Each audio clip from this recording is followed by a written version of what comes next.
Hi friends, I'm Olga Koelsch and welcome to my studio. I'm very thankful for your nice feedback about the previous episode about books for inspiration. I picked up all the pages you suggested and now let's choose a winner and paint something from the book. All the page numbers you suggested and now let's spin it.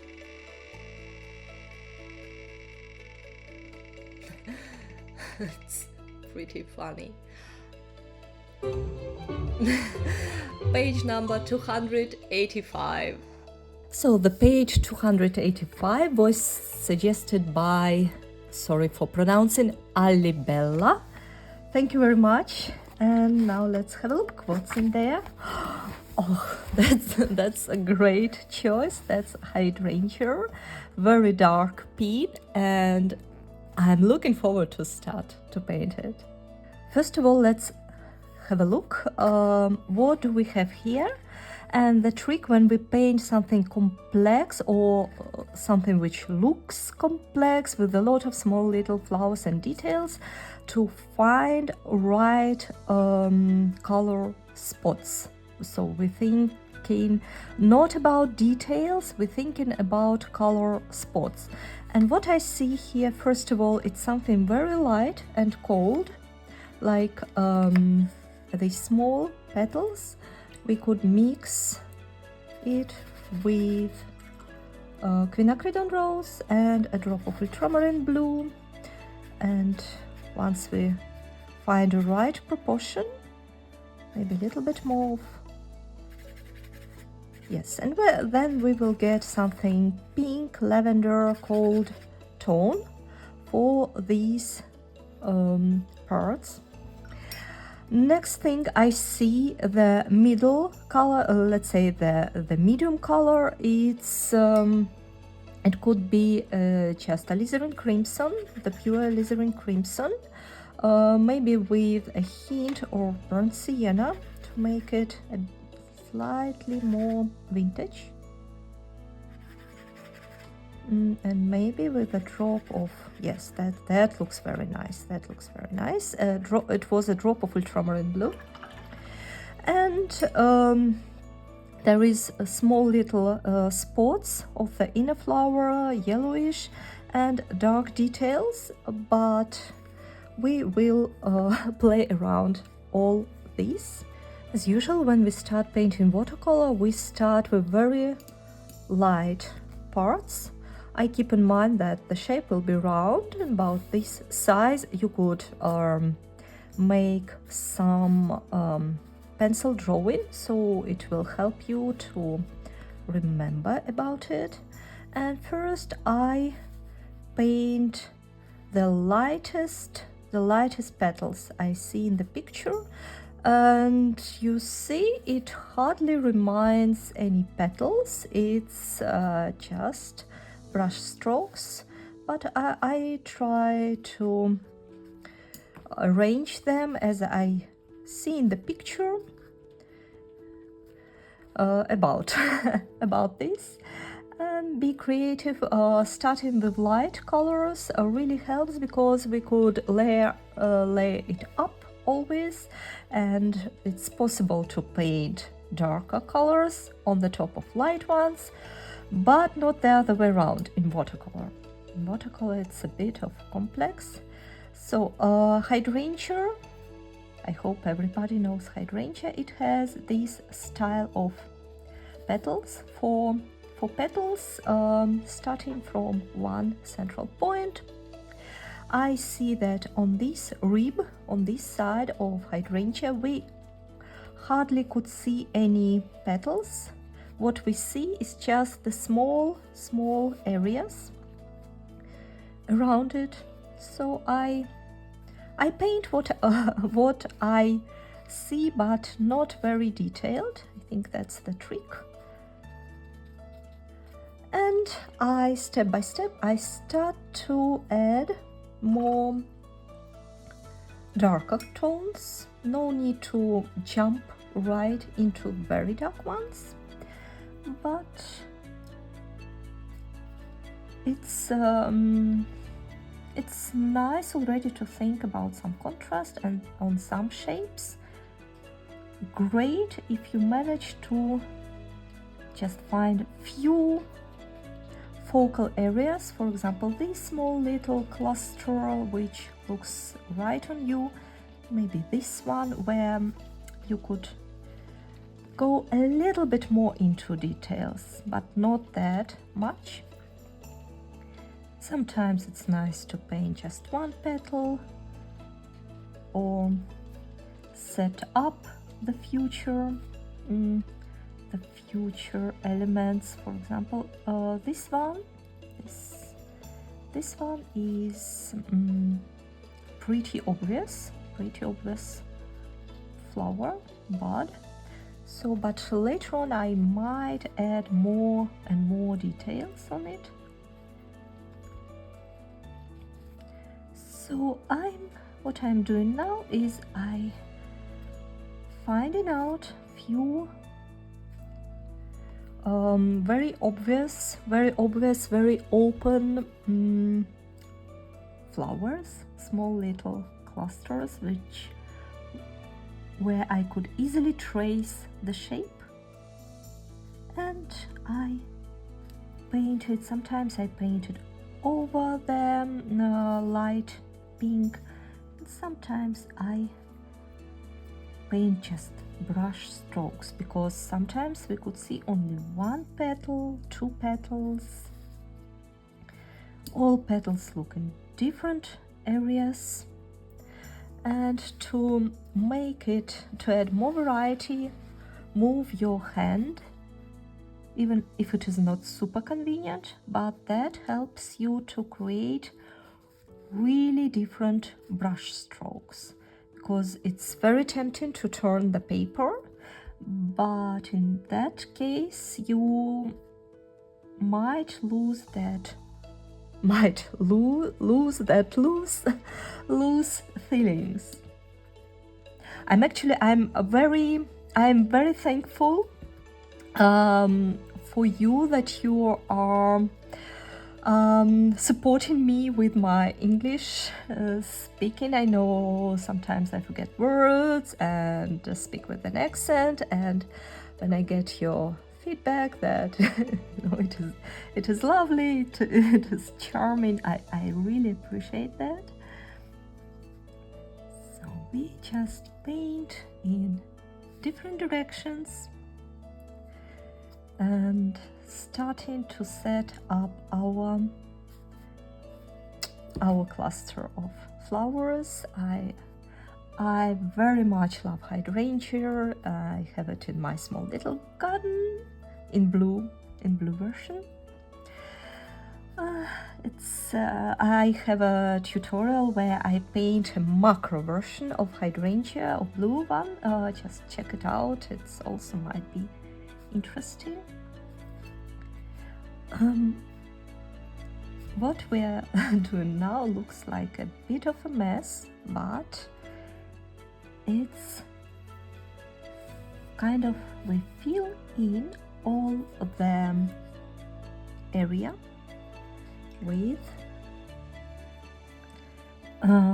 different petals, which looks very different, with different angles, sometimes with different perspective. They could be very tilted, so we could see just the rib of petal. There could be also a division between the petals, or I switch to more and more darker tones. We can't see much between the petals. We basically what we see is the shade, right? So so I'm painting the shade, and as you see, it's in principle setting brush strokes, but setting brush strokes with a little bit of thought about and arranging it in the right place. And right place means the contrast we have to think about contrast. We have to think about the whole shape.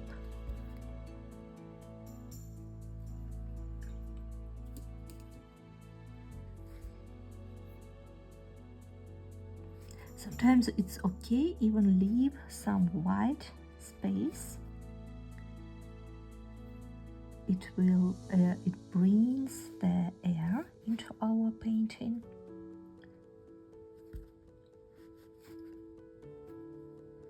And the darker you go, the deeper, the more volume your flower, your cluster will have.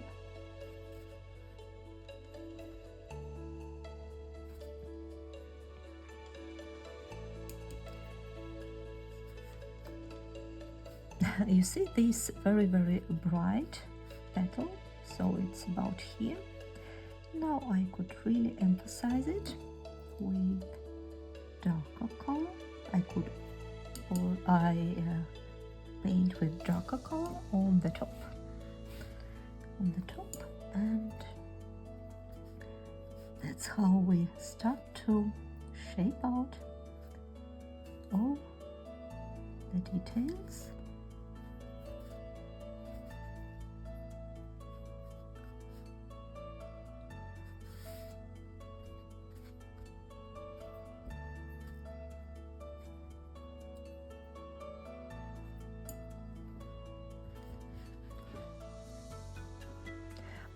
Although in the image I see that this area is pretty light, I think the source of light was from this side.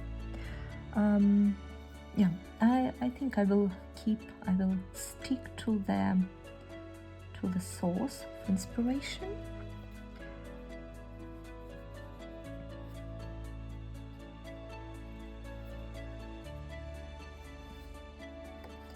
So that means the left part will be the darkest one. I keep adding burnt sienna to my mix. You could even add sepia. Sepia gives even more darker tones to your color. I do not want to go that like in really deep colors. Try to avoid paint with black colors because it's very tempting. Oh, I see these areas, they almost black, let's take black. And black sometimes could make your painting a little bit heavy and a little bit dirty, especially when we paint something delicate like hydrangea. I want to add a little bit more of mauve, and not to keep this shape too rounded. So I do these adjustments.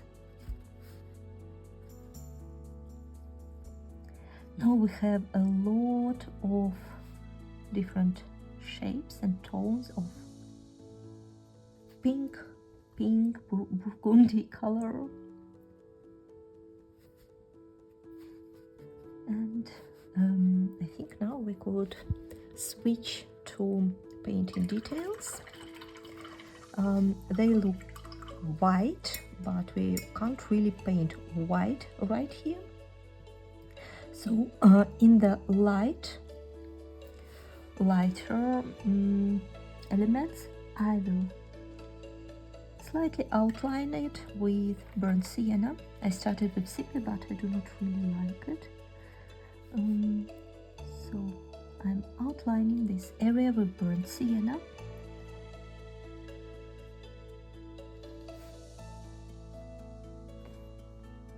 And for more or for darker,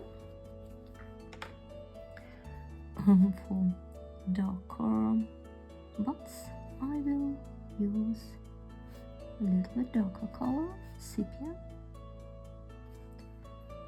So now we starting to get the idea of flower centers. This. Now let's mix green, phthalo green. I very often use phthalo green with burnt sienna.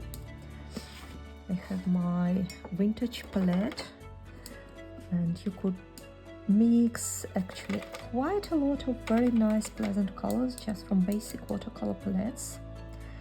And I would like to turn our flower, to flip it horizontally.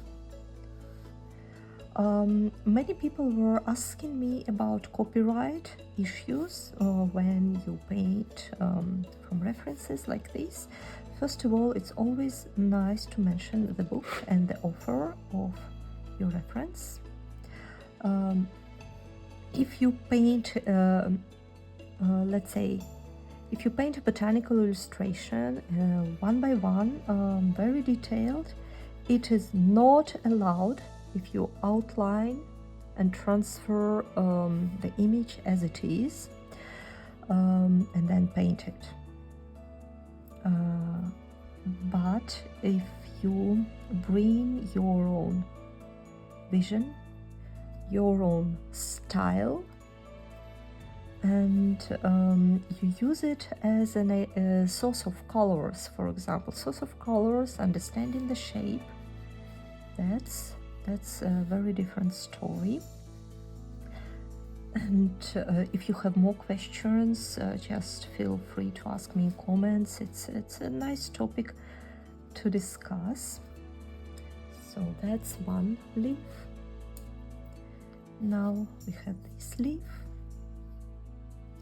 and it looks right in front of us, and it is covered with another bud, but I would like to skip it.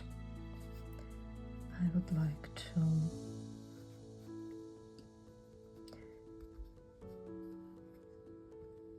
paint just the leaf and keep this as a single flower. How I paint leaves, I'm sorry, I was talking too much, and with the tip of the brush I'm shaping out the leaf.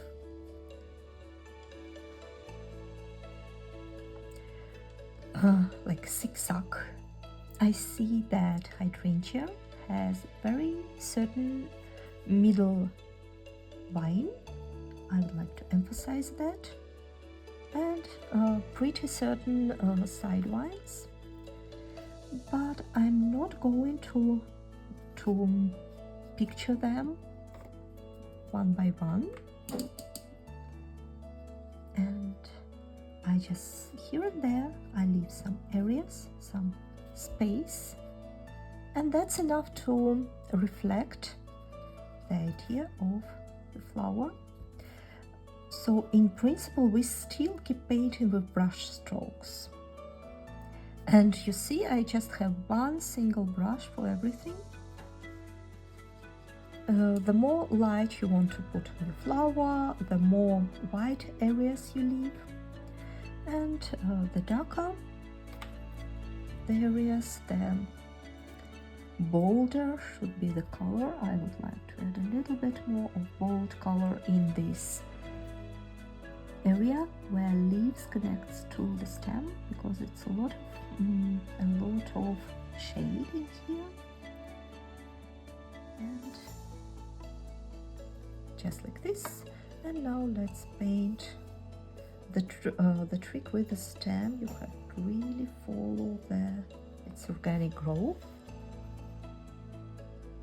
and then once you map it out, you could just come back and add the necessary thickness to the stem.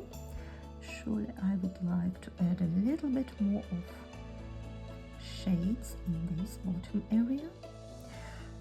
It's easy to remember everything what's down, what's in the bottom of the flower of the leaf should be darker than what's on the top, just because sun shines from top to bottom, and that creates the shade downstairs. Nice to add some details just with the tip of the brush.